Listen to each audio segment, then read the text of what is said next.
Assalamualaikum warahmatullahi wabarakatuh.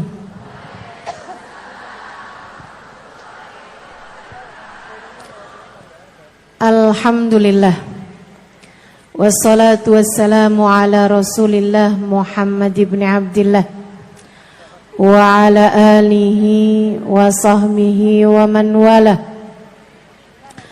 Subhanaka la ilma lana illa ma 'allamtana innaka antal alimul hakim. Rabbi shrah li sadri wa yassir li amri wahlul 'uqdatan min lisani yafqahu qawli. Amma ba'du. Alhamdulillah, Allah sampaikan juga saya ke tempat ini. Masjidnya Allah Subhanahu wa taala, bait min buyutillah, rumahnya Allah. Mudah-mudahan kita udah disampaikan di rumah Allah di dunia. Allah sampaikan pula ke Baitullahil Haram di Mekkah. Dan Allah sampaikan pula di tempat keridhaannya surga Allah di akhirat nanti insyaallah. Amin ya rabbal alamin. Rabbi la tukhzini yawma yub'atsun yawma la yanfa' mal wala banun illa man atallaha biqalbin salim. Kata Nabi Ibrahim yang Allah tuliskan dalam Al-Quran, ya Allah, jangan kecewakan aku, jangan buat aku susah pada hari di mana engkau membangkitkan hamba-hambamu. Nanti di akhirat saat manusia dibangkitkan, ya Allah, jangan buat saya susah, jangan buat saya kecewa. Yauma la yanfa' mal wala banun. Hari yang itu loh ya Allah, hari yang tidak bermanfaat orang bawa harta, hari yang tidak bermanfaat orang bawa anak. Yang bermanfaat hanyalah orang yang datang pada Allah biqalbin salim, dengan membawa hati yang selamat. Karenanya siapapun di antaramu yang akan menuju ke akhirat, semua dari kita menuju ke akhirat. Siapapun di antaramu yang kepengen di hari akhiratnya nanti menjadi orang yang tidak susah, menjadi orang yang tidak sedih, menjadi orang yang tidak kecewa, menjadi orang yang tidak ketakutan, menjadi orang yang berhasil. Siapa di antaramu yang kepengen di hari akhiratnya nanti berbahagia, bersukacita? Siapa yang kepengen di hari akhiratnya nanti bergembira? Pastikan saat-saat ini, saat hidupmu di dunia ini, pastikan kamu sedang menuju kepada keselamatan hati. Hatimu selamatkan. Hatimu selamatkan, teman-teman.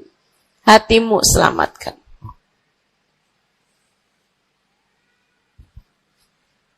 Semoga Allah karuniakan kepada kita selamatnya hati insyaallah. Amin. Semoga Allah menyelamatkan hati kita semua. Semoga Allah menyelamatkan hati kita semua. Nabi kita Muhammad menyebutkan dalam salah satu hadisnya, ala inna fil jasadi mudghah, idza salahat salahal jasad kulluh, wa idza fasadat fasadal jasad kulluh, ala wahiyal qalbu. Kata Nabi, ketahuilah sungguhnya dalam diri manusia terdapat segumpal darah. Apabila ia bagus, ia selamat, ia bersih, selamatlah seluruh anggota tubuhnya. Apabila ia rusak, ia hancur, ia gelap, ia mati, maka hancur pula lah seluruh anggota tubuhnya. Ala wahiyal qalbu, ketahuilah segumpal darah tersebut bernama hati. Maka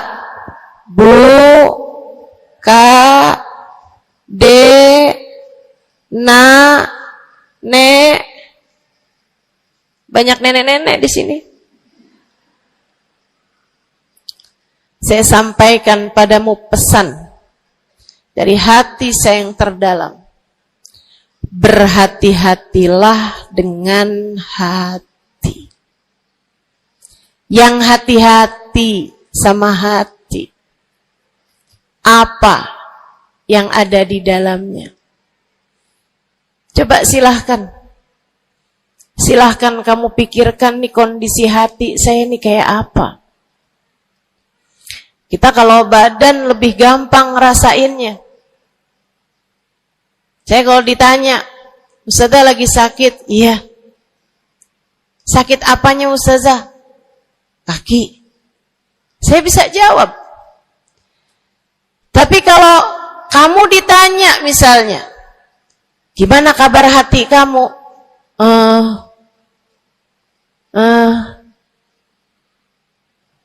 Gimana kabar hatimu? Sehatkah? Sakitkah? Atau bahkan sakaratul maut? Hatimu bercahayakah?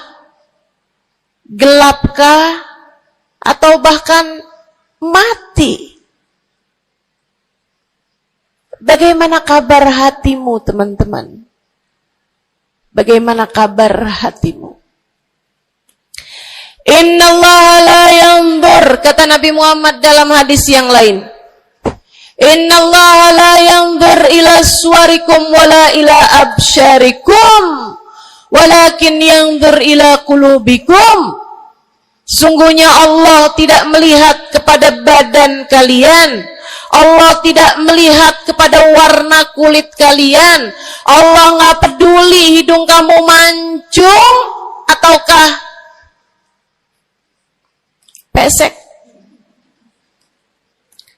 Allah nggak peduli kulit wajahmu mulus ataukah berjerawat.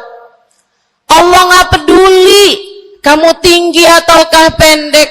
Allah nggak peduli warna kulitmu semacam apa. Yang Allah Subhanahu wa taala lihat, yang Allah Subhanahu wa taala perhatikan adalah hatimu. Adakah ia mulus? Adakah ia penuh dengan penyakit-penyakit? Yang Allah pandang darimu adalah hatimu. Nih, sekarang saat kamu duduk sama rata di tempat ini, teman-teman. Meskipun ada yang lebih tinggi, ada yang lebih rendah, tapi kita duduk nih sama-sama di tempat ini nih. Nilaimu di mata Allah bukan seberapa dekat jarak antaramu dengan saya. Nilaimu di mata Allah bahkan bukan bergantung dari jam berapa kamu datang. Ketika kamu sama rata duduk di tempat ini, yang Allah pandang darimu adalah hatimu. Sedang berada di manakah saat ini? Yang duduk di tempat ini sembari mikirin ntar pulang enaknya makan apa ya?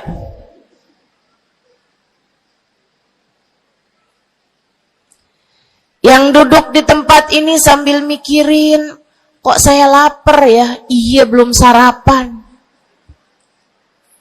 Gara-gara buru-buru takut nggak kedapatan tempat duduk. Gara-gara buru-buru, kepengen bisa lihat mukanya Ustazah Halimah yang viral.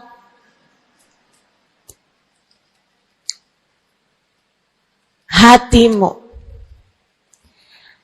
Allah melihat darimu nilaimu di hadapan Allah. Nilaimu di hadapan Allah saat ini bukan bergantung dari seberapa awal kamu datang. Bukan bergantung pada hal-hal yang lainnya, akan tetapi yang Allah lihat darimu adalah hatimu. Adakah Allah di dalamnya? Adakah Allah di dalamnya? Adakah Allah di dalamnya? Pun demikian dengan kamu saat sholat, pun demikian saat kamu sedang sedekah. Semuanya masalah hati, teman-teman. Semua masalah hati. Kata guru saya Sayyidil Habib Umar bin Hafid, al-madar kullal madar fi salahil gulub. Urusan segala urusan, sumber segala macam urusan, dasar segala macam urusan ada pada bagusnya hati. Kalau udah hatinya bagus, bagus semuanya. Kalau udah hatinya busuk, busuklah semuanya. Semoga Allah selamatkan kita dari busuknya hati. Semoga Allah selamatkan kita dari busuknya hati. Amin ya rabbal alamin. Dunia, akhirat, masalah semuanya ada pada hati. Karenanya yuk kita bahas gimana sih caranya nyelamatin hati. Yang pertama, kalau kamu pengen tahu caranya nyelamatin hatimu, yang pertama,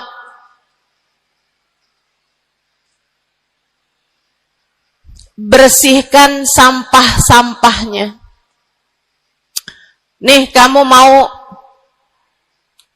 rumah itu biar bagus, biar terjaga, biar selamat. Kamu lihat dalamnya, oh banyak sampah, banyak noda, banyak kotoran.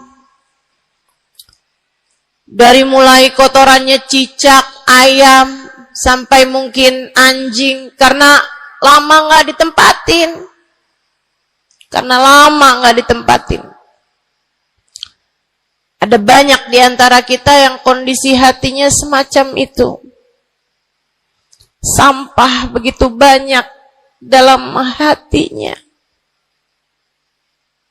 Ada banyak di antara kita umat Islam yang kondisi hatinya semacam itu. Begitu banyak sampah di dalam hatinya tersebut. Semoga Allah selamatkan semuanya. Amin. Maka hal pertama, kalau kamu kepengen punya hati yang selamat, yang nomor satu adalah bersihkan hatimu dari semua sampahnya, keluarin. Apa sampahnya hati? Dosa-dosa yang telah kamu lakukan. Idza aznabal abd nakat fi qalbihi nuqtah sauda. Kata baginda kita Nabi besar Muhammad,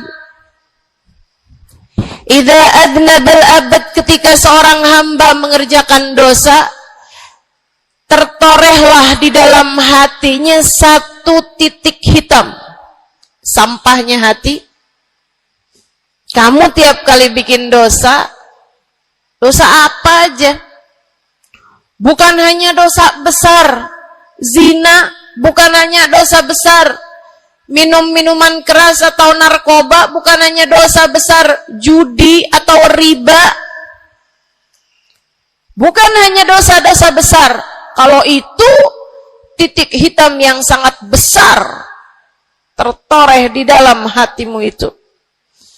Bahkan dosa-dosa kecil, sekedar marah-marah sama suami, atau ngambil uang suami. Gimana? Pernah? Rezeki istri solehah ustazah. Lagi mau nyuci, kelihatan, alhamdulillah. Emang haram ya ustazah? Ya haram, bukan punya kamu. Kan katanya ada hak istri dalam harta suami. Iya betul kalau dia kasih. Kalau dia kasih, kalau nggak kasih, nggak halal juga. Bahkan dosa-dosa kecil, seperti melihat tetangga, terus kamu bilang, ya ampun, cakep banget ya. Nyesel saya nggak kawin sama dia.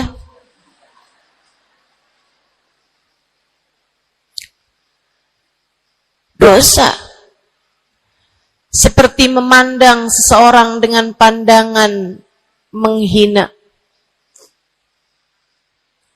Seperti membicarakan aib orang lain.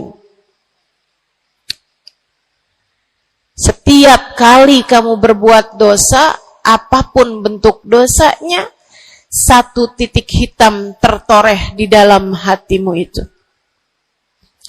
Ini istighfar wa tab. Musih.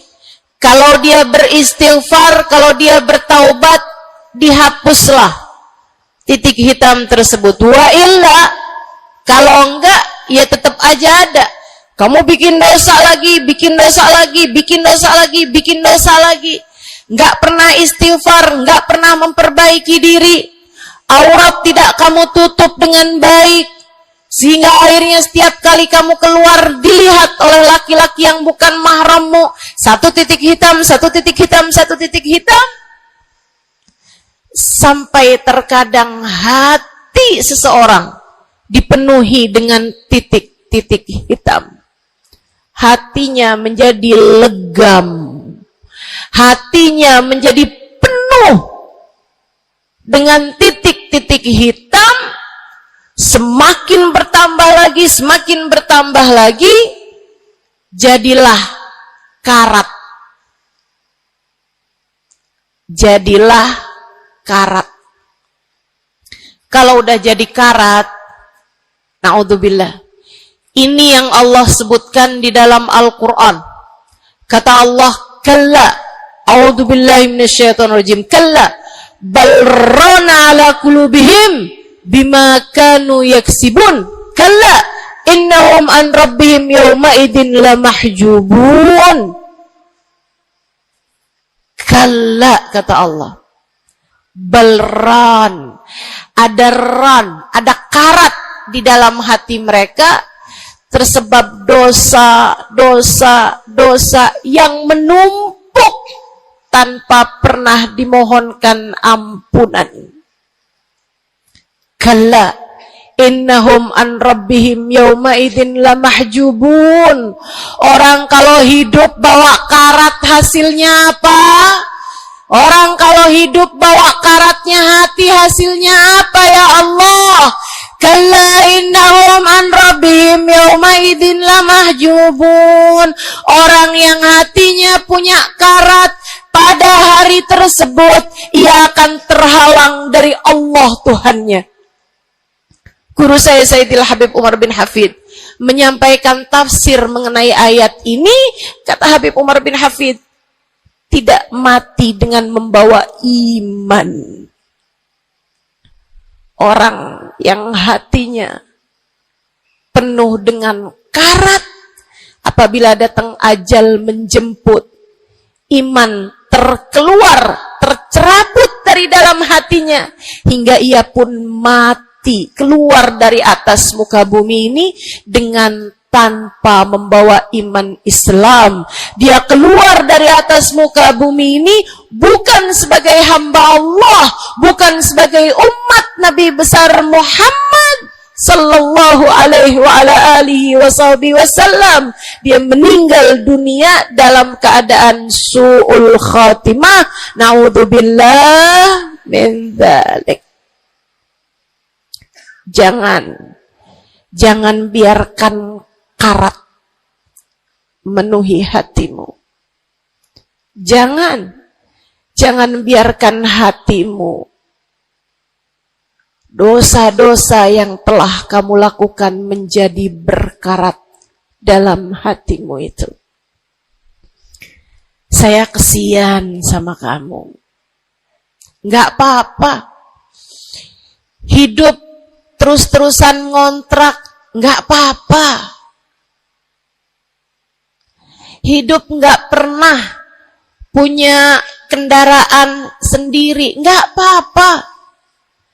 Nggak pernah punya HP yang canggih, nggak apa-apa. Saya hidup di atas muka bumi ini, nggak pernah ada yang datang melamar saya. Jadinya sampai di usia di atas 30-an tahun, saya masih menjomblo, Ustazah. Nggak apa-apa. Ustazah, saya udah menikah 10 tahun, belum ada anak juga, Ustazah. Enggak apa-apa. Ustazah, suami saya kawin lagi, Ustazah. Enggak apa-apa.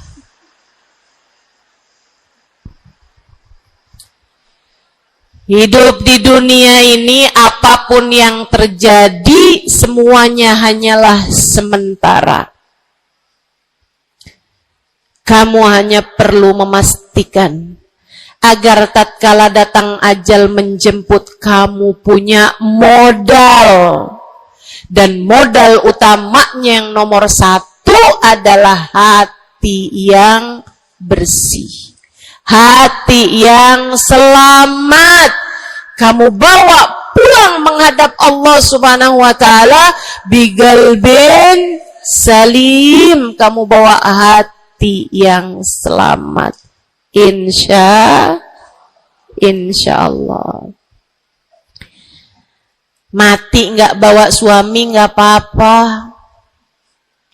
mati nggak bawa anak nggak apa-apa, nggak bakalan jadi pertanyaan malaikat raqib atid.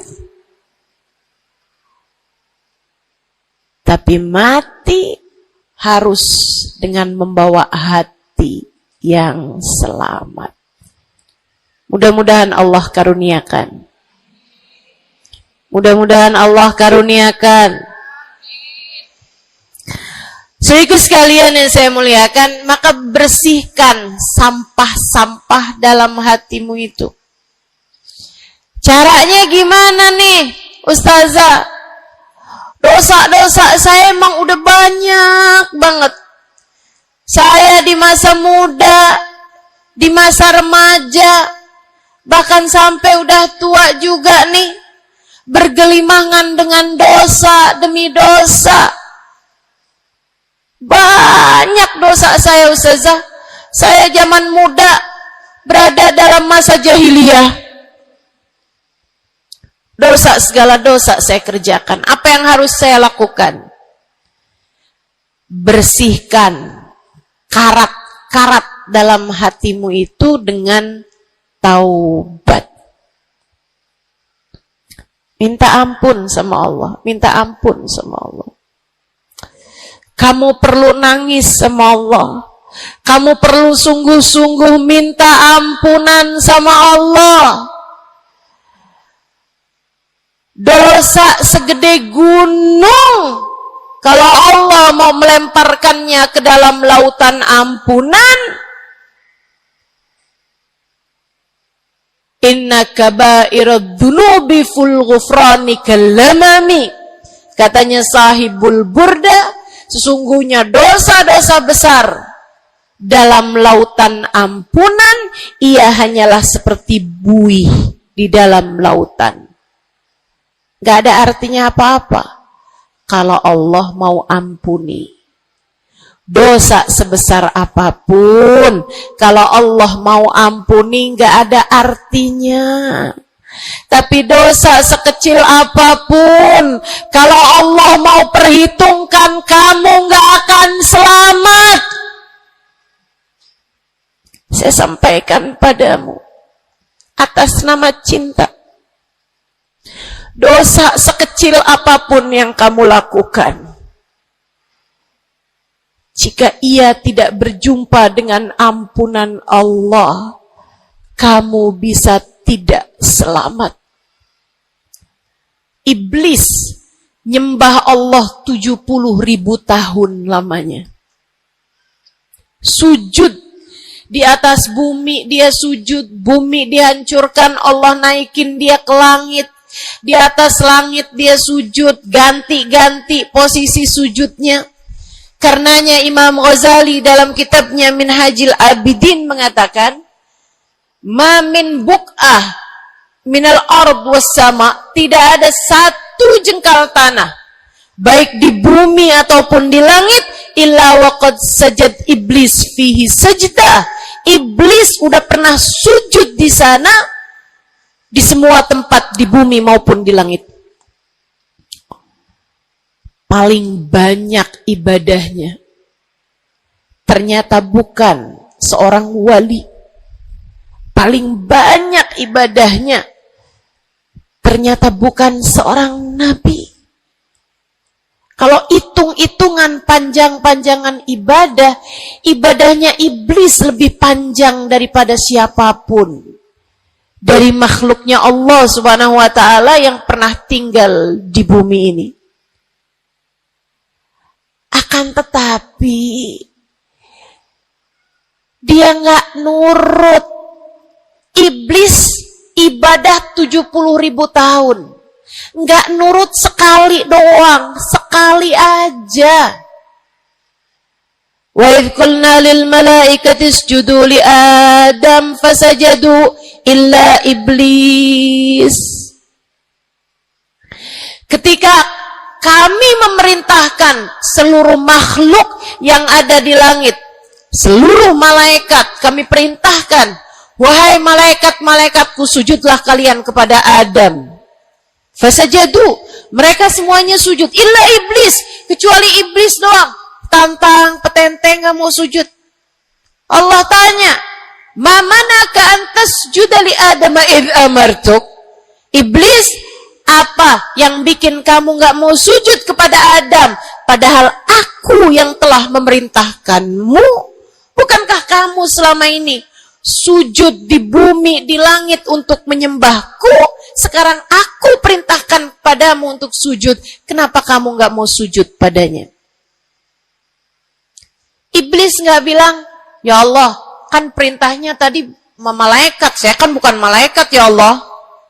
Gak gitu. Gak gitu.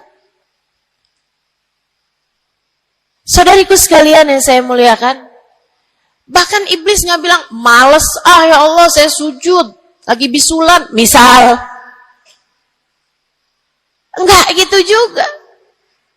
Makanya orang yang meninggalkan taat karena malas, karena bodoh misalnya, itu lebih dimaklumi teman-teman daripada yang kayak iblis ini nih. Ketika ditanya apa yang membuatmu nggak mau sujud, wahai iblis, kepada Adam, iblis dengan pongahnya, dengan sombongnya mengatakan, ana khairun minhu, saya lebih baik daripada Adam. Khalaqtani min nar wa khalaqtahu min tin, saya berasal dari api, sementara Adam berasal dari tanah. Tanah diinjak-injak ya Allah, sementara api begitu hebatnya. Fahbit minha fa innaka rajim. Kata Allah, kita yang taat sama dosa sama-sama baik.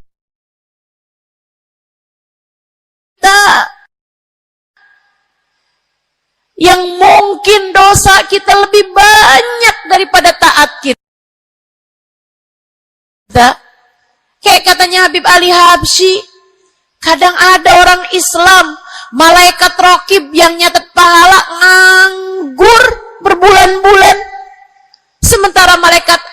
bangkit yang nyatetin dosa, sibuk bener. Gimana dengan kita? Iblis hanya satu saja melanggar aturan Allah. Allah kemudian mewahyukan padanya, keluar kamu wahai iblis dari surgaku, sesungguhnya kamu terkutuk. Kamu, kalau Allah mau memperhitungkan satu saja dosa kamu, kamu nggak akan selamat. Saya sampaikan padamu, iya kamu, semua yang dengerin saya. Kalau Allah mau memperhitungkan satu saja dosamu, kamu nggak akan selamat. Kamu tidak akan selamat. Tapi kan saya anaknya Fulan bin Fulan. Tapi kan saya keturunannya Fulan bin Fulan. Tapi kan saya istrinya Fulan bin Fulan. Bu, Kak, Dek, Nak, nggak selamat siapapun kamu. Anaknya Nabi Nuh, nabinya Allah tenggelam. Pamannya Nabi Muhammad, paman baginda kita Nabi besar Muhammad, Abu Lahab, Allah tuliskan kehancurannya, kecelakaannya, kebinasaannya di dalam Al-Quran. Mau siapa yang kamu andalkan? Tapi kan saya udah banyak bikin taat, saya tiap malam bangun tahajud.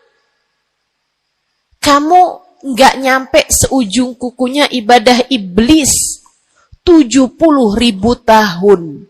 70.000 tahun. Sujud pada Allah SWT di tiap jengkal tanah. Nih tanah yang sekarang kita jejak ini pernah dibikin sujud sama iblis. Waktu iblis tinggal di atas muka bumi ini. Tapi semuanya nggak manfaat. Kalau Allah mau memperhitungkan satu saja dosa hambanya, ia tidak akan selamat. Sebab Allah hanya mau menerima hati yang tidak ada sampah di dalamnya. Sebab hanya berkenan menerima hati yang tidak ada noda-noda di dalamnya. Sampah hatimu bersihkan.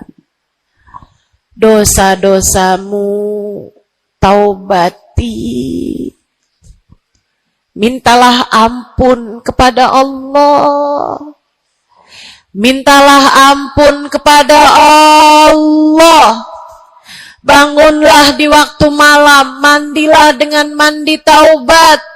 Saat-saat mandimu kamu bilang dalam hatimu, ya Allah, sebagaimana air membersihkanku dari segala kotoran-kotoran di badanku, ya Allah, bersihkanlah dosa-dosaku dengan hujan ampunanmu. Kemudian sholatlah 2 rakaat, 4 rakaat, sholat taubat. Kemudian sesudahnya, mulailah kamu ingat dosa-dosamu. Mulailah kamu ingat dosa-dosamu. Dari sejak kamu balik sampai sekarang ini. Betapa ia telah menggunung. Betapa ia telah melumuri dirimu itu. Betapa ia telah menjadikan dirimu kotor. Kemudian ingatlah nikmat yang telah Allah SWT berikan, bahwa bersama dengan banyaknya dosa-dosamu, ia tak henti-henti memberikan kepadamu kenikmatan demi kenikmatan. Bahwa meski matamu berulang-ulang kau pandang yang haram dengannya, Allah masih membiarkan matamu dapat melihat. Betapa meskipun telingamu berulang-ulang kamu pakai untuk mendengarkan aib-aib orang, nyatanya sampai sekarang telingamu masih dapat mendengar. Betapa lisanmu, berapa banyak hati tersakiti dari lisanmu itu.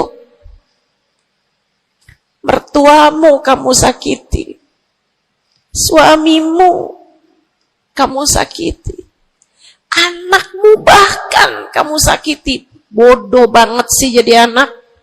Astagfirullah. Kamu kok bandel banget sih, mama nyesel punya anak kayak kamu. Astagfirullah.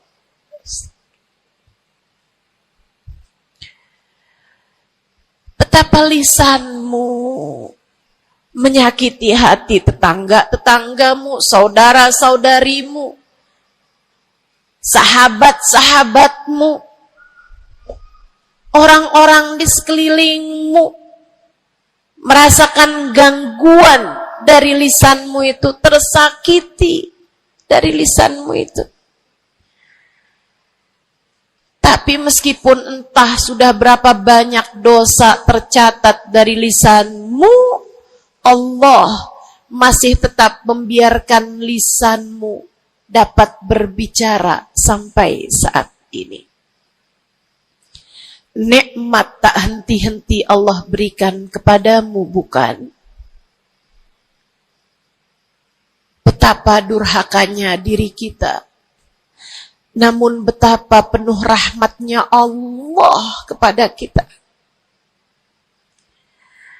Betapa berlumurannya kita dengan dosa-dosa, namun betapa Allah bersama dengan segala dosa-dosa yang kita lakukan tak henti-hentinya membanjiri kita dengan kenikmatan. Wa in ta'uddu ni'matallahi la tuhsuha. Kalau kamu mau hitung nikmatnya Allah, kamu tak akan pernah mampu menghitungnya. Sesudah kamu ingat-ingat dosamu, kamu ingat nikmat Allah kepadamu, kamu ucapkan seperti ucapan baginda Nabi Muhammad. Allahumma anta rabbi la ilaha illa anta khalaqtani wa ana abduka wa ana ala ahdika wa wa'dika mastata'tu a'udzu bika min syarri ma sana'tu abu'u laka bi ni'matika 'alayya wa abu'u bi dhanbi faghfirli fa innahu la yaghfiru dzunuba illa anta. Ya Allah, Engkau adalah Tuhanku. Tak ada Tuhan kecuali Engkau. Aku adalah hamba-Mu yang Kau perintahkan buat taat, yang Kau perintahkan untuk menepati janji semampuku. Ya Allah, aku berlindung dari buruknya perbuatan yang telah aku lakukan. Begitu buruk, begitu jelek dosa yang telah aku perbuat padamu, ya Allah. Abu'u laka bi ni'matika 'alayya. Ya Allah, Engkau Engkau selalu datang padaku dengan berbagai macam kenikmatan-kenikmatan. Wa abuhu bidzambi, sementara aku selalu datang padamu dengan dosa demi dosa. Faghfirli, ampunilah aku ya Allah. Fa innahu la yaghfiru dzunuba illa anta. Bukankah tak ada yang dapat mengampuni dosaku selain Engkau ya Allah. Minta ampun sama Allah. Minta ampun sama Allah. Yang serius, menangislah di hadapannya. Menangislah di hadapannya. Dalam keheningan malam saat tiada sesiapapun yang melihatmu. Jauhkan dulu apapun yang dapat membuatmu kehilangan konsentrasi. Jangan lagi khusyuk-khusyuk begitu tiba-tiba kedengaran suara Shopee.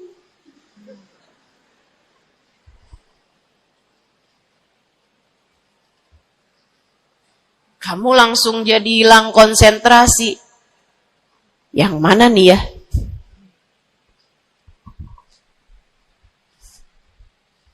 Bismillah.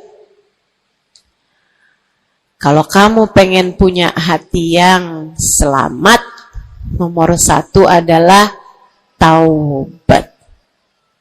Taubatan nasuha. Taubat yang sungguh-sungguh. Nyesel telah berbuat dosa. Meninggalkan dosa-dosa tersebut. Berjanji untuk tidak mengulanginya lagi. Jika dosanya terkait sama manusia, ada syarat keempat yang harus dilakukan, yaitu meminta maaf kepada orang yang telah engkau sakiti hatinya tersebut. Yang kamu habis bikin dosa sama dia, minta maaf.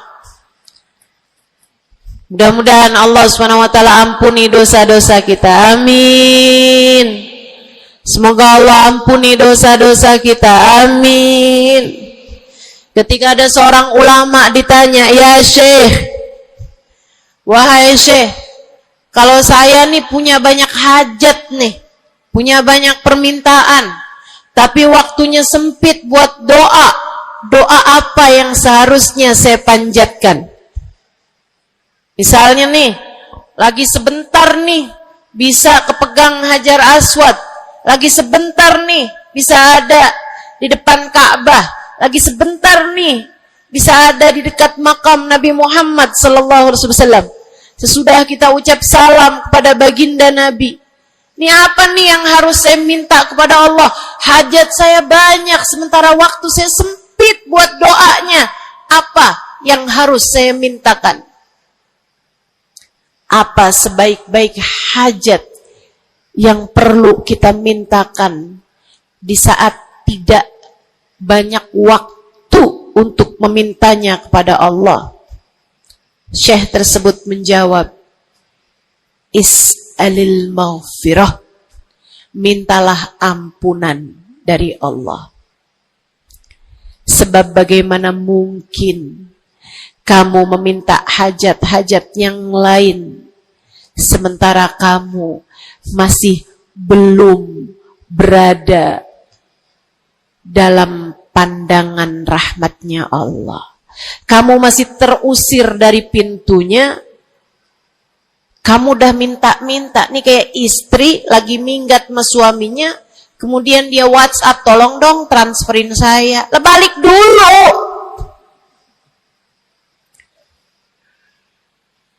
Baru minta.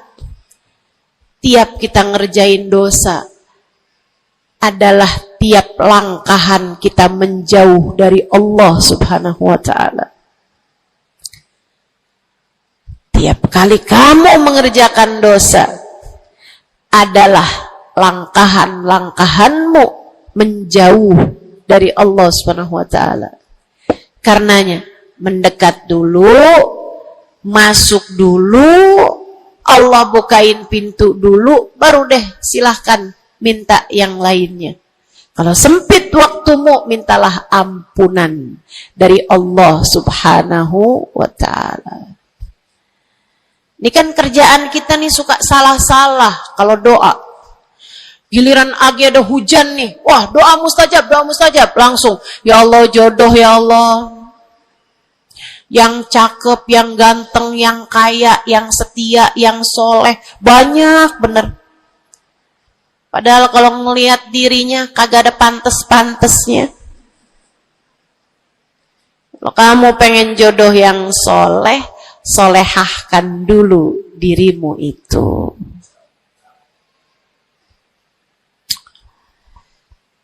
Begitu datang hujan, ya Allah, duit yang banyak ya Allah, duit yang banyak ya Allah. Mintalah dulu ampunan. Sebab kamu mati nggak bawa jodoh nggak apa-apa, kamu mati nggak bawa duit nggak apa-apa. Tapi kita mati harus bawa ampunan Allah Subhanahu wa ta'ala. Sebab dosa akan mengotori ruang hati kita. Maka syarat utama hati yang bersih adalah keluarkan sampah darinya dengan cara taubat. Mohonlah ampun pada Allah. Secara serius. Cukup sekali Ustazah? Enggak cukup. Lo dosanya banyak. Tiap habis sholat minta ampun. Tiap ada kesempatan buat doa minta ampun. Tiap lagi datang hujan minta ampun. Tiap lagi ziarah ke makam Nabi, ke makam wali, minta ampun sama Allah. Tiap lagi datang orang soleh, katanya doa sambil memandang wajah orang soleh mustajab.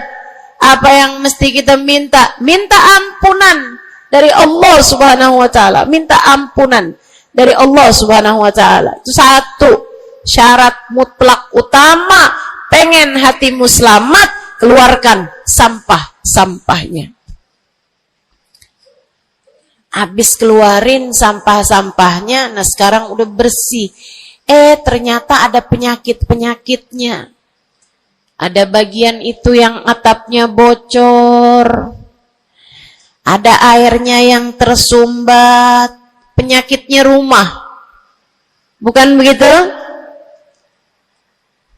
Saudaraku sekalian yang saya muliakan, kamu kepengen hatimu jadi hati yang selamat, sembuhkan hatimu dari berbagai macam penyakit-penyakitnya. Apa aja sih penyakit-penyakitnya hati? Banyak.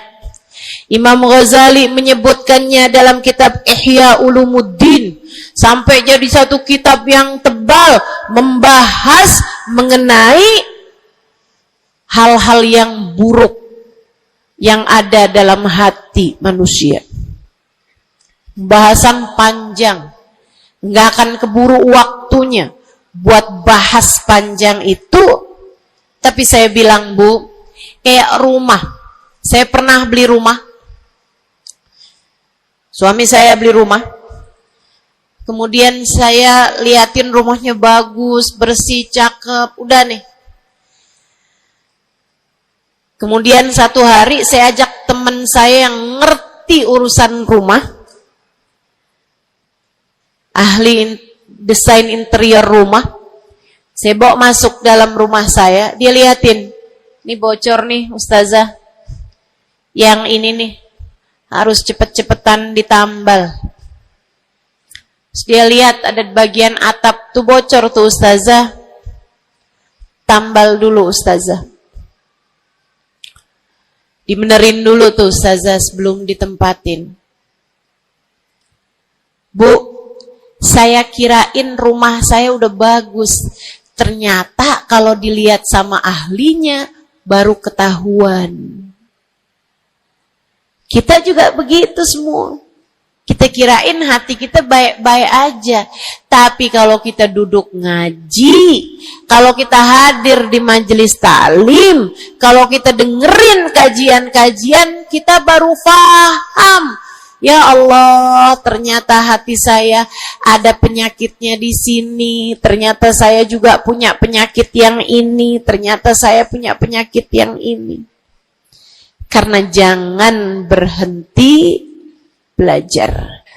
Jangan berhenti mengaji. Biar kita faham penyakit-penyakit hati kita tuh di bagian mana. Sehingga kita bisa konsentrasi buat mengobatinya. Ada tuh bagian atap yang dibilangin sama temen saya nggak terlalu peduli. Saya liatin kecil aja kok. Sampai satu hari, untung aja saya nggak ada di bawah situ. Jebol atap rumah saya. Banjir rumah saya. Gara-gara atap yang berpenyakit yang tidak diberesin. Begitu pula dengan hati kita. Cari tahu apa penyakitnya. Cari tahu apa obatnya. Dengan kamu duduk mengaji. Ini bukan urusan sejam, 2 jam dipelajari. Kemudian semuanya benar. Ini adalah PR seumur hidup kita. Buat sehatin hati kita. Buat bagusin hati kita. Buat bersihin hati kita. Penyakit hati paling berbahaya namanya kesombongan. Dan siapa di antara kita yang selamat darinya? Apa itu sombong, wahai Rasulullah? Kata seorang sahabat. Sebab saya senang pakai baju bagus. Saya Rasulullah senang makan enak, senang pakai baju bagus. Saya sombong kalau gitu, wahai Rasul. Enggak, bukan itu yang namanya sombong. Kamu punya baju bagus, pakai.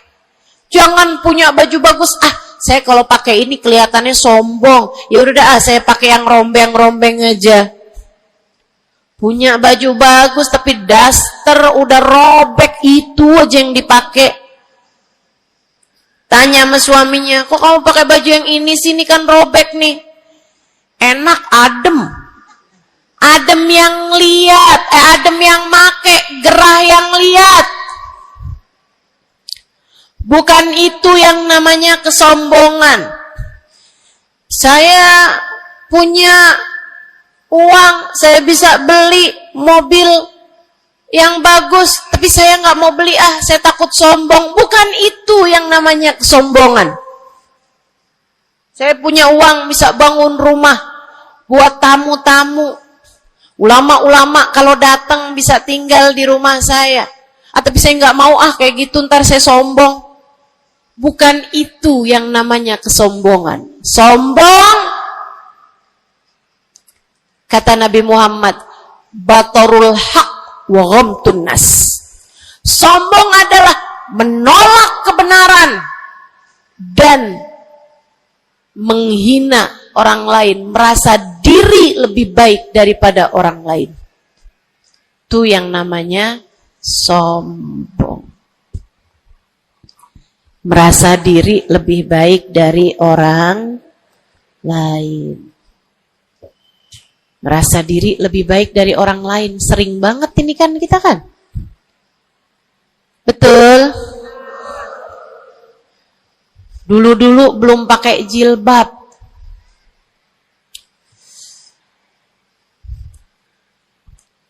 Nggak ngerjain taat yang namanya menutup aurat. Habis itu kemudian pergi majelis, hadir kajian pakai jilbab, rapi banget. Bahkan tumpuk-tumpuk. Ustadzanya pakai jilbab 1 lapis, dia pakai 3 lapis. Tapi dia ngelihat orang-orang yang belum pakai jilbab, ya ampun, belum dapat hidayah, sian. Saya rasanya kepengen buat bisikin sama dia, Mbak, Israel udah deket. Boleh gak sih Ustazah, saya bisikin di telinganya, Malaikat penjaga neraka kirim salam. Astaghfirullah. Dulu kamu berbuat dosa dengan membuka auratmu, kini kamu berbuat dosa dengan dosa kesombongan. Itu namanya bukan taubat. Itu namanya bukan hijrah. Itu namanya pindah dosa. Dari satu dosa membuka aurat menjadi dosa kesombongan, dan bisa jadi di hadapan Allah dosa kesombongan lebih besar nilainya daripada dosa membuka aurat. Bisa jadi. Bisa jadi. Para ulama mengatakan, rubba maksiatin aurathat dhulla ahabbu ilallah min ta'atin aurathat kibra. Terkadang kemaksiatan yang melahirkan rasa rendah diri di hadapan Allah lebih Allah sukai daripada ketaatan yang melahirkan kesombongan. Hati-hati. Hati-hati sama hati. Jangan biarkan kesombongan merusak hidupmu. Jangan. Ada banyak para istri yang merasa dirinya lebih mulia daripada suaminya. Banyak. Hati-hati. Hati-hati. Saya belajar dari umi saya.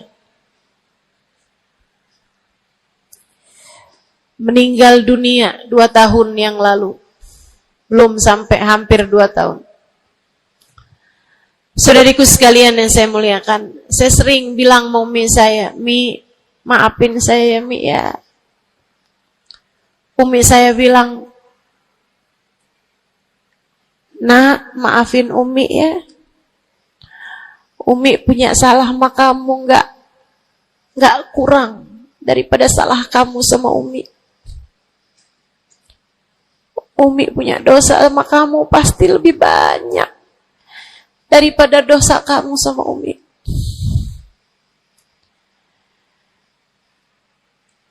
Itu rasa yang jarang dimiliki para ibu.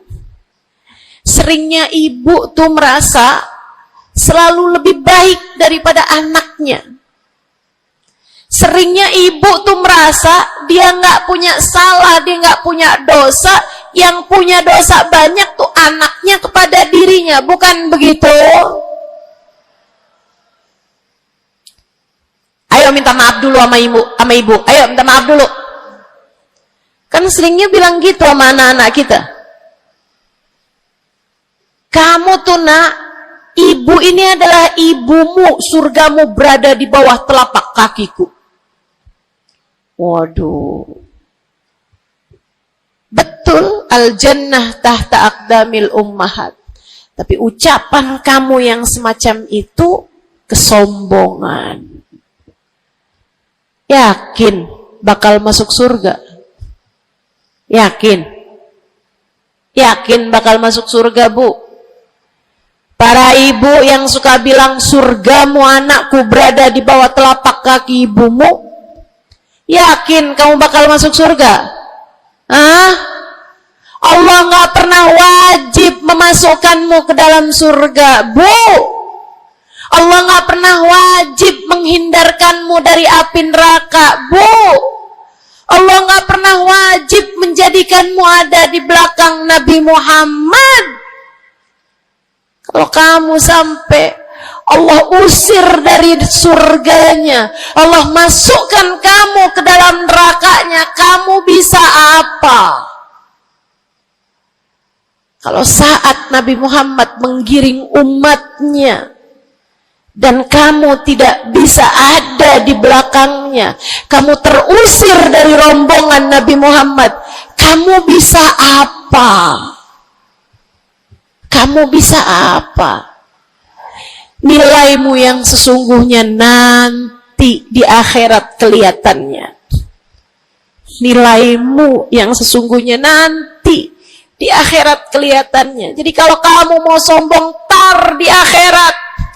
Kalau sampai kamu bisa masuk ke dalam surga Allah, kalau kamu sampai berada di barisan-barisan terdepan dalam rombongan Nabi besar Muhammad,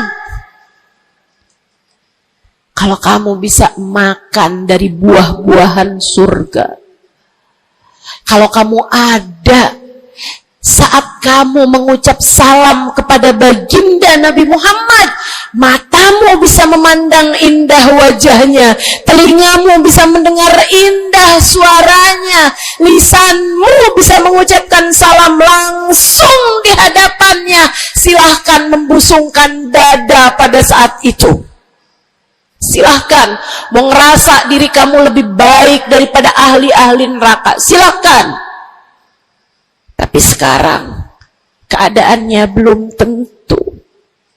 Bagaimana jika seseorang yang kamu memandang dirimu lebih baik darinya, ternyata ia melenggang masuk ke dalam surga, sementara kamu Allah jerumuskan ke dalam api neraka? Keadaannya belum jelas, keadaannya belum tentu. Jangan pernah merasa diri lebih baik daripada siapapun. Jangan pernah merasa diri lebih baik daripada siapapun. Hatimu benerin rusak-rusaknya, penyakit-penyakitnya. Ada penyakit berbahaya namanya hasud. Ada penyakit berbahaya namanya hasud. Apa itu hasud? Seneng orang lain dapat kesulitan, seneng kalau orang lain dapat kemalangan, kesusahan, susah hati kalau orang lain dapat kesenangan. Tuh. Seneng orang lain susah, susah orang lain seneng. Itu namanya hasud. Ada tetangga naikin rumah, bangun rumah, dinaik darahnya. Ada orang tetangganya yang sebelah kiri beli mobil, dia pun diangkut pakai mobil ambulan. Busuk bener hatinya, dimakan sama sifat namanya sifat hasud. Nggak seneng lihat orang lain seneng. Kalau orang lain dapat kesusahan, seneng bener. Si ibu itu kemarin habis tabrakan,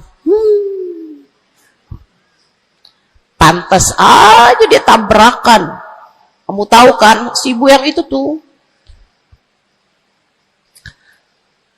suka ngerebut laki orang. Ngerebut suami orang jelek, teman-teman, jelek. Jelek. Tapi kamu ngomongin orang juga perbuatan yang jelek, sama jeleknya. Yuk belajar buat jangan punya sifat hasud. Dia kok bikin pengajian besar, pengajian kita harus lebih besar. Urusannya apa? Bukankah majelis itu adalah dakwah, mengajak orang kepada Allah? Hatimu jagain, hatimu jagain, hatimu jagain. Ada yang bisa begitu, alhamdulillah. Ada ustazah yang lebih pandai darimu, alhamdulillah. Minta doa, ambil ilmunya. Bukan malah dihasutin. Hati-hati, hati-hati. Jangan sampai hasudmu membawamu kepada terusir dari rahmatnya Allah. Kayak Bal'am bin Ba'ur. Ada zamannya Nabi Musa, teman-teman sekalian. Namanya Bal'am bin Ba'ur. Ilmunya tinggi. Sampai kabarnya jamaahnya juga banyak. Semua orang dengerin kajiannya. Ini saya serem nih. So ikut sekalian nih, ngeri banget nih. Ini buat orang kayak saya nih, ngeri banget nih pembahasan ini nih. Ada orang berilmu, pintar banget, namanya Bal'am bin Ba'ur, zamannya Nabi Allah Musa. Jamaahnya banyak, kalau dia hadir kajian, wow, semua orang di kampungnya hadir semuanya. Imam Ghazali cerita, dia sampai-sampai dari ilmunya tingginya, Allah kasih sama dia ilmu yang tinggi. Kalau dia ada dapat pertanyaan yang dia nggak tahu jawabannya, dia doa bisa lihat jawabannya langsung dari Lauhil Mahfuz. Kurang pinter apa? Kurang berilmu apa? Kurang hebat apa? Kurang deket apa sama Allah? Kamu jadi ustazah, berapa banyak ilmumu? Kamu jadi seorang pendakwah, berapa banyak ilmumu? Kamu yang dianggap sebagai ulama, berapa banyak ilmumu? Merunduklah. Saudariku sekalian yang saya muliakan, si Bal'am bin Ba'ur, kabarnya sampai para malaikat turun ikut serta mencatat pelajaran-pelajaran yang dia berikan. Yang ngaji sampai bukan cuman orang, bukan cuman jin ikut ngaji, sampai malaikat-malaikat Allah ikut ngaji. Kurang apa hebatnya? Tapi Allah hancurkan Bal'am karena sifat hasud. Nabi Allah Musa datang ke kampungnya Bal'am bin Ba'ur. Jamaahnya Bal'am bin Ba'ur semua datang kepada Nabi Musa. Nabinya Allah, tentu saja semua datang. Semuanya datang kepada Nabi Musa. Semua minta doa kepada Nabi Musa. Semua berharap berkah dari Nabi Musa sebagai seorang nabinya Allah Subhanahu wa ta'ala, Jalla Jalaluhu wa ta'ala azamatuh. Yang biasa hadir di majelisnya Bal'am kepengen istiqomah, kepengen rutinannya nggak terganggu, jadi dia tetap bikin rutinan walaupun ada Nabi Allah Musa alaihissalam. Jamaahnya dikit yang hadir. Mulai nih orang-orang yang berpenyakit datanglah kepada Bal'am bin Ba'ur. Rupanya Bal'am bin seorang nabinya Allah. Dia nggak lihat Nabi Musa sebagai seorang yang diberi kelebihan lebih banyak daripada dirinya karena diwahyukan wahyu kepadanya. Bal'am bin Ba'ur termakan sifat hasud. Ia pun berdoa meminta kepada Allah, ya Allah, hancurkanlah Musa. Ya Allah, hancurkanlah Musa. Hancurkanlah Musa, ya Allah. Saudaraku sekalian yang saya muliakan, Allah angkat semua kelebihannya Bal'am bin Ba'ur. Bahkan kabarnya dialah orang ateis pertama di atas muka bumi ini yang mengatakan alam semesta enggak ada Tuhannya. Ngeri. Allah cabut bahkan iman dari dalam hatinya Bal'am bin Ba'ur. Iman Allah cabut. Dari yang asalnya berilmu kayak begitu, Allah sampai cabut imannya, teman-teman saudaraku sekalian. Allah pun ceritakan tentang Bal'am bin Ba'ur dalam Al-Quran. Kata Allah Subhanahu wa ta'ala, A'udzu billahi minasyaitonir rajim. Famathaluhu kamathalil kalbi in tahmil alaihi yalhath aw tatrukhu yalhath Perumpamaannya Bal'am bin Ba'ur seperti anjing. Kalau kamu angkat, dia menjulur-julurkan lidahnya. Kalau kamu tinggalkan, dia pun juga tetap menjulur-julurkan lidahnya. Dianjing-anjingin, bukan sama orang, sama Allah subhanahu wa ta'ala. Lihat betapa Allah subhanahu wa ta'ala kalau murka sama seseorang nggak tanggung-tanggung. Siapapun kamu,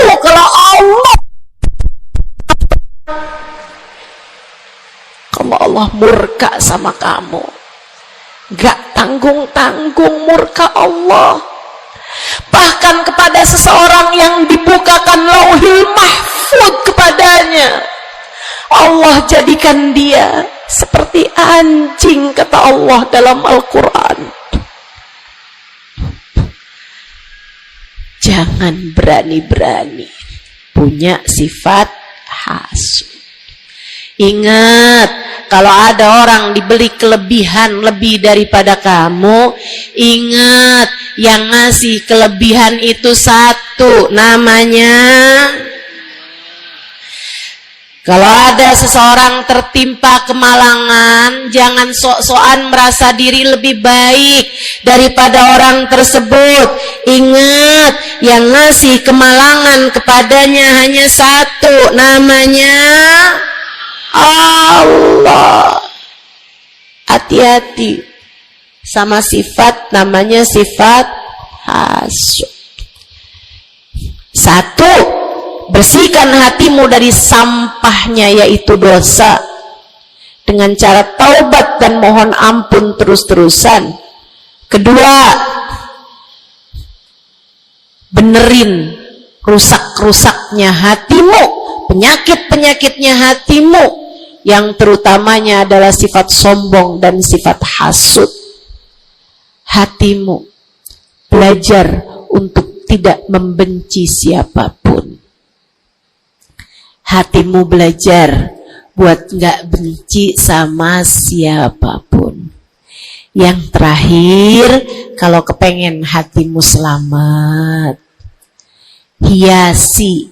Kalau rumah nih, udah sampahnya udah bersih, rusak-rusaknya udah dibenerin, udah direnovasi, sekarang tinggal yang terakhir. Apa itu? Hias-hiasi rumahmu. Pasangin horden, pasangin lampu yang bagus, pasangin lantai yang bagus, ditaruhin dekorasi-dekorasi, pajangan-pajangan kamu taruh-taruh, ada sofa, ada tempat tidur, dihias-hiasi rumahnya. Dicat rumahmu itu dengan warna-warna yang cocok, kan begitu? Hiasi hatimu dengan cinta. Hiasi hatimu dengan cinta. Hatimu ada cinta kepada yang semestinya dicinta. Siapa? Nomor satu Allah, nomor dua, nomor tiga, cintai apapun dan siapapun pada cintanya Allah dan Rasulnya. Cintai ulama karena mereka adalah pewaris para nabi. Cintai habaib dan syaraif karena mereka adalah orang-orang yang punya nasab sambung sama baginda Nabi besar Muhammad sallallahu alaihi wasallam. Cintai keluarga Nabi Muhammad, cintai para istri-istri Nabi Muhammad, cintai para sahabat-sahabat Nabi Muhammad, terutamanya al-khulafaur rasyidin, sadatina Abi Bakar wa Umar wa Uthman wa Ali. Cintai para sahabat Nabi Muhammad, cintai para ulama-ulama kita dari sepanjang zaman, cintai Imam Syafi'i, Imam Maliki, Imam Hambali, Imam Hanafi. Cintai para ulama-ulama kita dari atas sampai kepada ulama-ulama kita yang sekarang ada. Cintai siapapun, yang bawa Nabi Muhammad, bawa Allah, yang bikin kamu jadi kenal Allah, kenal Nabi Muhammad, cintai. Pada cinta mereka terdapat cintanya Allah. Cintai anak-anak yatim sebab mereka dicintai sama Nabi Muhammad. Cintai orang-orang fakir karena mereka dicintai sama Nabi Muhammad. Cintai suamimu sebab kalau kamu cintai suamimu ya, bukan suami orang. Punya suami nggak dicintai, suami orang dicintai. Astagfirullah. Cintai suamimu, Bu, sebab dalam cintamu kepadanya mendekatkanmu kepada cintanya Nabi Muhammad, mendekatkanmu kepada cintanya Allah.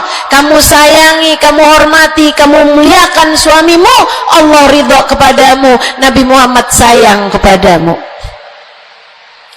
Cintai orang tuamu sebab Allah memesankan kepada kita untuk cinta kepada orang tua kita.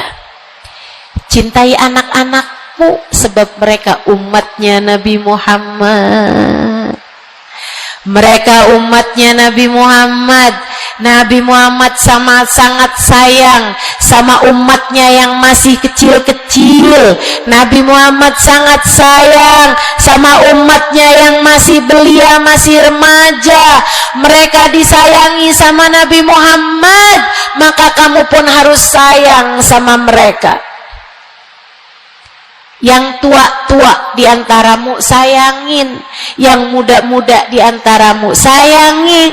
Kata Nabi Muhammad, laisa minna man lam yuwaqir kabirona wa lam yarham saghirona. Tidak termasuk diantara umat Islam yang enggak hormat sama yang tua, yang enggak sayang sama yang muda. Cintai semuanya. Terakhir, cintai dirimu sebab kamu umat Nabi Muhammad. Cintai dirimu sebab kamu hambanya Allah. Jangan merasa diri nggak berharga. Dirimu berharga, dirimu layak masuk surga kalau kamu taat sama Allah. Jangan menganggap diri nggak ada artinya. Jangan. Kamu berarti sebab ada kalimat paling tinggi di dalam hatimu, bunyinya kalimat La ilaha illallah Muhammad Rasulullah. Kamu berharga, saudariku sekalian. Kamu berharga. Jangan mau menghinakan dirimu dengan kemaksiatan. Jangan mau menghinakan dirimu dengan merebut suami orang. Jangan mau menghinakan dirimu dengan berharap uang, kemudian kamu meminta-minta kepada orang, kamu mengemis-ngemis kepada orang. Kamu umat Nabi Muhammad, kamu hamba Allah Subhanahu wa ta'ala. Kalimat indah ada di dalam hatimu. Jangan hinakan dirimu itu. Mari terhormat, jalanin sholat, jangan pernah tinggal. Mari terhormat, tutup auratmu, jangan dibuka-buka. Mari terhormat, cintai dirimu, bangun di waktu malam, sholat malam, angkat tangan, minta kepada Allah. Mari terhormat, baca sholawat sebelum tidur. Wahai Rasulullah, saya adalah umatmu, berharap akan dapat masuk surga di belakangmu ya Rasulullah. Mari cintai dirimu sebagai hamba Allah, sebagai umat Nabi Muhammad. Insya Allah. 3 hal itu jika kamu lakukan, bersihkan hati dari dosa-dosa, sembuhkan penyakitnya hati yang ada dalam dirimu. Kemudian yang terakhirnya, hiasi hatimu dengan cinta dan kasih sayang kepada siapapun yang ada di atas muka bumi ini. Sayangi aja semuanya, cintai aja semuanya, sebab dalam cinta kepada semuanya terdapat cintanya Allah dan Rasulnya. Saya sakit, tapi saya tetap datang ke Pontianak karena saya sayang, karena saya cinta sama orang-orang Pontianak. Bukan karena Pontianaknya, tapi karena yang berkumpul di sini adalah umatnya Nabi Muhammad. Saya berharap dengan saya datang padamu, umatnya Nabi Muhammad, semoga Nabi kalian berkenan memandang saya dengan kasih sayangnya. Saya datang ke sini walaupun sakit, karena saya tahu kalian semua hambanya Allah. Ada keberkahan dalam diri kalian yang saya berharap mendapatkan itu. Saya berharap dengan saya datang padamu, Allah Tuhanmu berkenan merahmati saya sebagai hambanya. Yuk, sayangi semuanya. Yuk, cintai semuanya. Rabbana zalamna anfusana wa illam taghfir lana wa tarhamna lanakunanna minal khasirin. Rabbana atina fid dunya hasanah fil akhirati hasanah wa qina adzabannar. Bifadli subhana rabbika rabbil izzati amma yasifun, wassalamun alal mursalin, walhamdulillahi rabbil alamin. Assalamualaikum warahmatullahi wabarakatuh.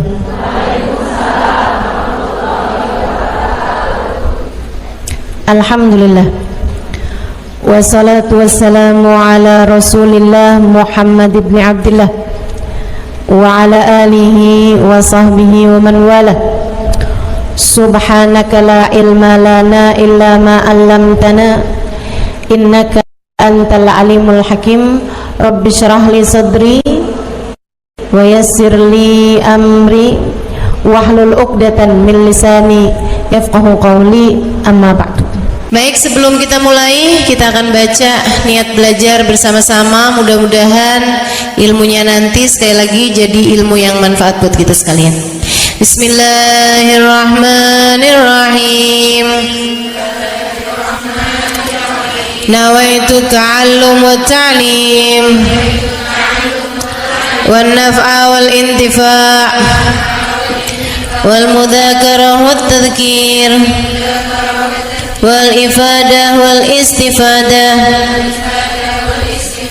wal hidza 'ala tamassuk bi kitabillah wa sunnati rasulillah sallallahu alaihi wa alihi wasallam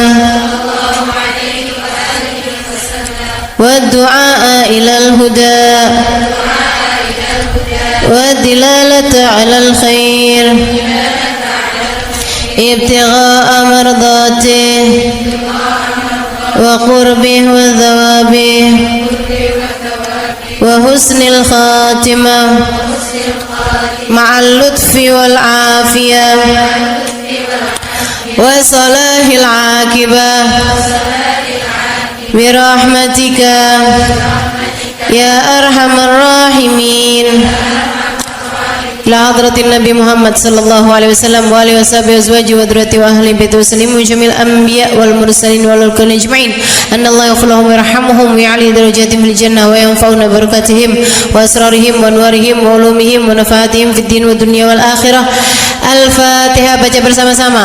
A'udzu billahi minasyaitonir rajim. Bismillahirrahmanirrahim.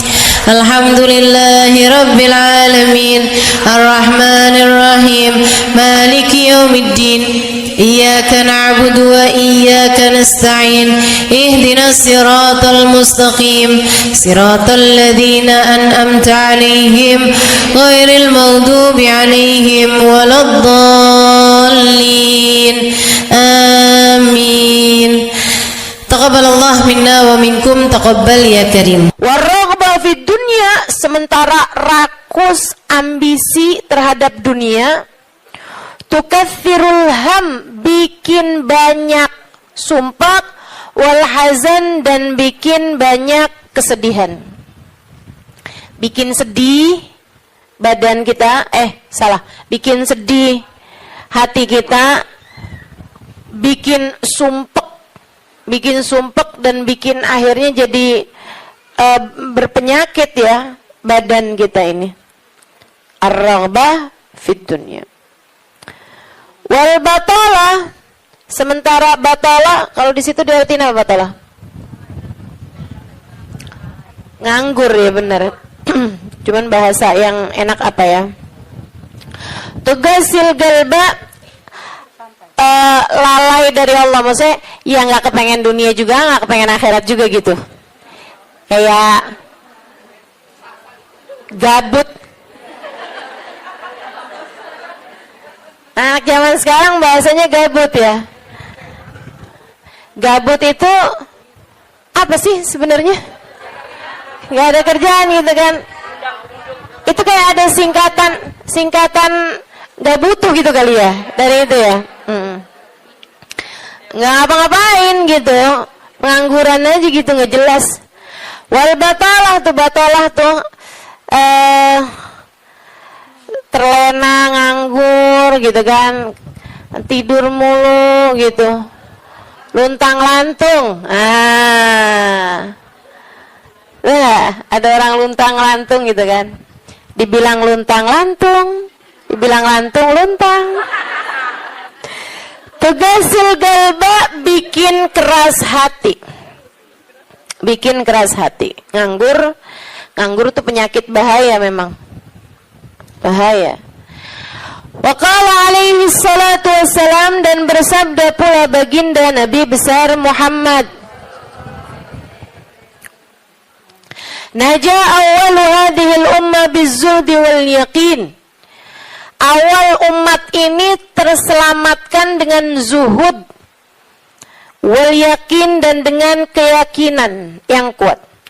Wa sayahlik akhiruha bil hirsi wa tulil amal, dan akan hancur akhirnya umat ini, akan hancur disebabkan hirs, ambisi terhadap dunia, wa tulil amal, dan panjang angan-angan. Wa ma warada minal ayati wal akhbar wal athar fi dammid dunya wa dammil muhibbina laha wal raghibina fiha wa dammil hirsi 'alaiha kharijun anil hasr. Dan apa yang warid, apa yang datang dari ayat, hadis, athar itu yang disampaikan oleh Nabi maupun para ulama, fi dammid dunya, dalam celaknya dunia, maksudnya mengenai betapa buruknya dunia, betapa buruknya orang-orang yang mencintai dunia, betapa buruknya orang yang ambisi terhadap dunia, dan mil hirs 'alaiha, betapa buruknya orang yang rakus terhadap dunia. Banyak sekali kharijun anil hasr, enggak bisa kehitung. Ayat, hadis maupun ucapan para ulama mengenai betapa buruknya dunia, betapa buruknya para pecinta dunia dan lain sebagainya, ini banyak banget hadisnya, keterangannya enggak kehitung. Watasani fil ulama, dan karangan-karangan para ulama rahmatullahi alaihim, semoga rahmat Allah senantiasa tercurah kepada mereka, minas salaf wal khalaf, baik dari ulama zaman dulu maupun ulama-ulama belakangan, masyhuna bidzalik, penuh sekali dengan hal-hal yang seperti itu. Kayak Imam Ghazali gitu kan, nulis dalam kitabnya baik Ihya Ulumuddin ataupun kitab yang terakhirnya beliau itu namanya Minhajul Abidin dan lain sebagainya, itu banyak banget mengenai hal-hal yang seperti ini gitu. Betapa pentingnya kita untuk zuhud terhadap urusan dunia. Tsumma inad dunya ibaratun wallahu a'lam bisawab. Sampai situ ya. Nabi Muhammad alaihissalam mengatakan, az-zahada fid dunya turayhul qalba wal badan. Zuhud dunia nih. Apa tuh zuhud? Zuhud itu teman-teman tidak mengharapkan kesenangan dunia dari Allah sekalipun ya. Enggak minta gitu, enggak seneng gitu sama kesenangan dunia dari Allah. Itu namanya zuhud akhirat. Dan juga teman-teman, zuhud ama manusia itu tidak menginginkan apa yang ada pada manusia. Apa yang dimiliki orang enggak kepengen, gitu kan?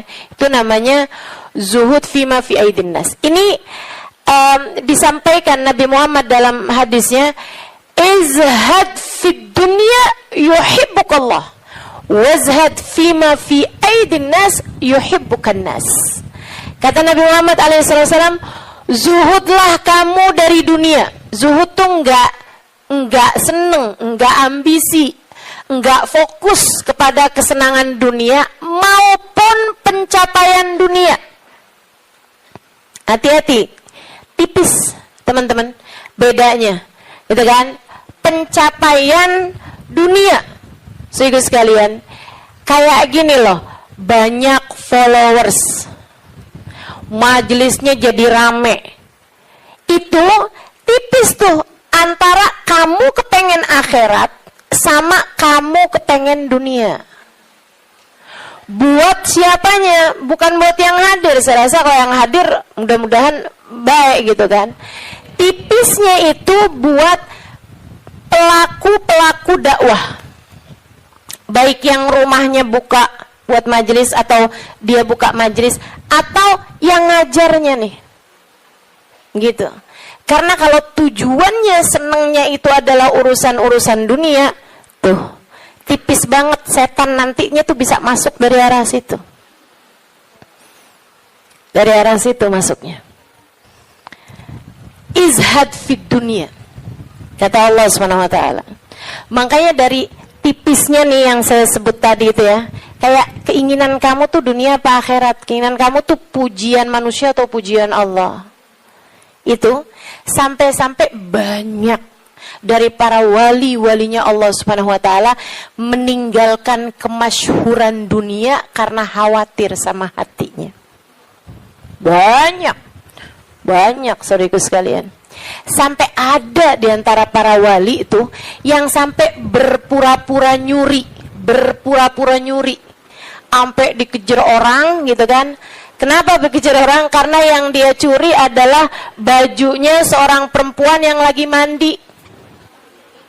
Ada orang lagi mandi, wali loh yang ngerjain. Untung belum zaman viral internet ya.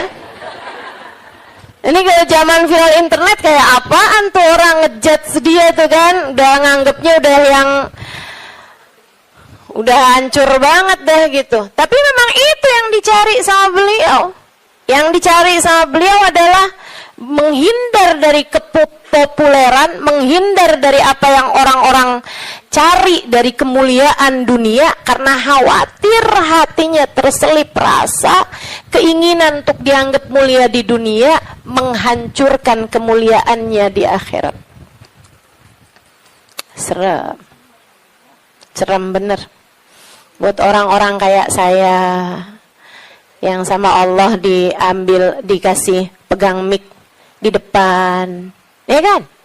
Teman-teman saya sekalian, nggak gampang. Makanya kalau ada yang bisa kamu lakukan untuk saya, doain, biar bisa ikhlas, doain, biar bisa benar gitu, jaga hati, doain, biar disayang Allah gitu. Kesian nih, begitu udah masuk nih setan, teman-teman saya sekalian, setan tuh ya datang ke pedagang beda, datang ke orang awam beda, datang ke ulama beda lagi. Waduh, yang datang ke ulama nih setannya juga ulama. Setannya juga kelas profesional, gitu kan? Jadi nggak ecek-ecek gitu loh. Setannya juga setan-setan berkelas, teman-teman saya sekalian. Nah itu kan yang belum tentu selamat gitu, belum tentu selamat. Masya Allah, Masya Allah. Ada tuh zamannya Imam, siapa ya? Ada Imam Ghazali cerita dalam Ihya-nya. Kita suka ketawa-ketawa tuh dengerin cerita Imam, maksudnya kau baca ceritanya Imam Ghazali yang begitu-begituan. Kata Imam Ghazali dalam Ihya-nya tuh, ada orang atau di Minhaj ya, wallahu a'lam, pokoknya salah satu kitab Imam Ghazali lah. Imam Ghazali cerita, ada orang, dia itu ulama, teman-teman. Cuman ulamanya itu masih suka yang ya gitulah, masih ada kesenangan-kesenangan dunianya. Senang sama popularitas, senang sama dimuliain orang, senang sama ini sama itu sama ini sama itu. Ada satu ulama khomul. Ulama yang lain nih, ulama yang nggak seneng namanya terkenal, nggak seneng, dia nggak seneng sama urusan begituan, urusannya antara dia sama Allah, tapi ilmunya luar biasa. Ulama yang kedua nih, yang kedua. Ini ulama yang pertama nih, saya nggak inget namanya gitu ya. Dua-duanya nih saya nggak inget namanya. Nah, ulama yang pertama nih, dia lagi khutbah Jumat. Teman-teman saya sekalian, dia ngomong sesuatu yang dinisbatkan kepada ulama yang kedua yang nggak senang keterkenalan apa ini, teman-teman. Dia ngomong bahwa saya pernah dengar kayak, kan ada orang-orang itu ya Allah, mudah-mudahan Allah bersihkan hati kita semuanya nih ya. Ada orang-orang yang kalau cerita sama orang lain, bahkan di mix sekalipun, senang menunjukkan kedekatannya sama ulama yang lain atau sama orang-orang yang berilmu, guru-guru apa segala macam gitu kan ya. Yang tujuannya adalah biar orang tahu nih, gua deket sama si ini, gua deket sama si itu. Paham maksud saya? Mudah-mudahan Allah selamatkan hati saya. Mudah-mudahan Allah selamatkan hati kita semua. Sehingga sekalian, dia bilang tentang ulama B nih. Dia bilang, saya pernah dengar Syekh ini mengatakan gitu kan. Syekh itunya hadir di majelis tersebut. Ya. Dan yang diomongin sama Syekh A ini tentang Syekh B, itu nggak pernah diomongin sama Syekh B-nya. Paham? Jadi ulama A ini bohong tentang ulama B. Bohongnya di khutbah Jumat cuman untuk menunjukkan betapa dekatnya dia sama ulama B tersebut itu. Dia ngomong kayak begitu, sehingga sekalian, tahu apa yang dikerjain sama ulama B? Ulama B ini, kenapa nih anak? Beliau berdiri nyabut bulu ketiak di tengah orang banyak. Beliau berdiri nih, beliau berdiri kemudian nyabut bulu ketiak. Heh, Syekh, kurang ajar kamu. Ini waktunya khutbah. Saya nggak pasti itu khutbah Jumat atau khutbah yang lain nih ya. Ala kulli hal, Syekh, ngapain kamu di waktunya khutbah, kamu malah cabut bulu ketiak? Duduk Syekh, nggak punya adab. Kata Syekh B ini, kamu yang nggak punya adab, nak. Kamu yang nggak punya adab, Pak. Kenapa kamu mengingatkan saya untuk sesuatu hal yang sunnah? Nyabut bulu ketiak, kalau salah memang hari Jumat ya. Nyabut bulu ketiak hari Jumat hukumnya sunnah. Ala sunnah. Walimada astahi, dia bilang. Kenapa saya mesti malu? Kamu gak punya malu apa depan orang-orang kamu nyabut bulu ketiak? Bulu ketiak itu kan buat laki-laki sama laki-laki nggak aurat. Sesama perempuan aja nggak aurat. Bulu ketiak ya, maaf ya. Teman-teman sekalian, beliau bilang walimada astahi. Kenapa saya mesti malu? Ana ala haq wa anta alal batil. Saya mengerjakan barang hak, kamu mengerjakan barang batil. Dia bilang saya mengerjakan barang hak, nyabut bulu ketiak sunnah hari Jumat. Dia bilang kamu ala batil. Karena kamu menceritakan tentang saya sesuatu yang tidak pernah saya katakan. Saya Syekh Fulan min Fulan, sebutin nama dia namanya. Ya Allah, merah padam mukanya. Seram, teman-teman, seram. Ya gitulah. Kadang-kadang tuh sampai tipis banget keinginan dakwah atau keinginan pamer.